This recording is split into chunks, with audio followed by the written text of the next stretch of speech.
তিনি বলেন, রাসূল করিম সাল্লাল্লাহু আলাইহি ওয়াসাল্লামকে জিজ্ঞাসা করা হলো, ইয়া রাসূলুল্লাহ, রমজানের রোজার পরে কোন রোজার বেশি ফজিলত? রমজানের রোজার পরে কোন রোজার বেশি ফজিলত?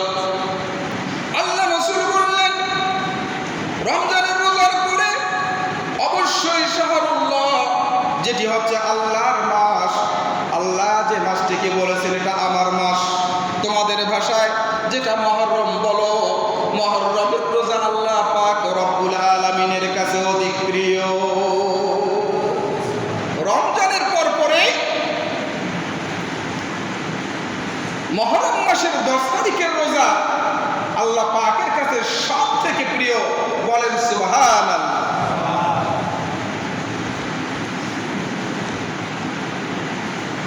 হযরত মা আয়েশা সিদ্দিকা রাদিয়াল্লাহু তাআলা আনহা থেকে বর্ণিত, তিনি বলেন,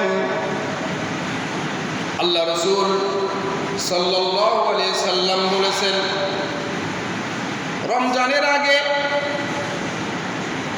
এই মুহররমের রোজা বান্দার জন্য ফরজ করা ছিল, ফরজ করা হয়েছিল, বান্দারা তা পালন করেছে। কিন্তু যখন রমজানের রোজা ফরজ করা হলো, এখন তোমাদের ইচ্ছা, যার ইচ্ছা হয়, যার মন চায় মুহররমের রোজা রাখুক, আর যার মন চায় সে পরিত্যাগ করুক। আল্লাহ রাসূল বলেছেন, রমজানের রোজা ফরজ হওয়ার পরে তোমাদেরকে স্বাধীনতা দেওয়া হলো।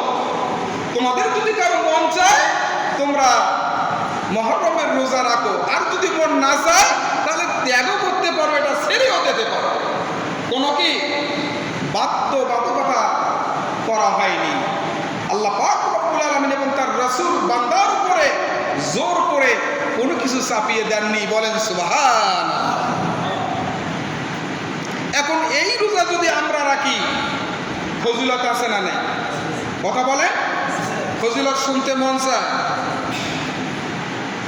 হযরত কাতাদা আনসারী রাহমাতুল্লাহি রাদিয়াল্লাহু তাআলা আনহু তিনি বলেন, বুখারী শরীফের বর্ণনা, আল্লাহ রাসূল বলেছেন, কেউ যদি মুহররমের 10 তারিখের রোজা রাখে, কেউ যদি আশুরার রোজা রাখে, কেউ যদি আশুরার দিনে রোজা রাখে, আল্লাহ পাক রব্বুল আলামিন, আমি আশা রাখি বান্দার বিগত 1 বছরের গুনাহগুলি মাফ করে দিয়ে দিবে।